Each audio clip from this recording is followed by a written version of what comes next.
Welcome to a day of adventure and exploration in the vibrant city of Barcelona. We'll be taking a walking trip off the beaten path to discover the hidden gems and lesser-known sights of this incredible city.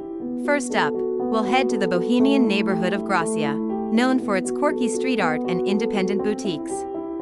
We'll wander through the colorful streets, stopping to admire the unique architecture and enjoy a coffee at a local cafe. Next, we'll make our way to the stunning Parc Güell, a magical wonderland of mosaics and sculptures designed by the famous architect Antoni Gaudí.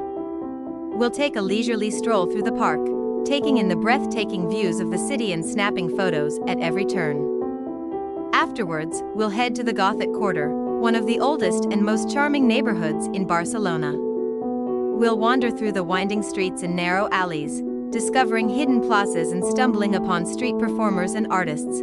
Finally, we'll end our day with a visit to the colorful and lively La Boqueria market, where we'll indulge in some of the best local delicacies, from fresh seafood to sweet pastries. We'll soak up the bustling atmosphere and toast to a day well spent in this enchanting city. Get ready to experience the sights, sounds, and flavors of Barcelona like a true local on this unforgettable walking tour.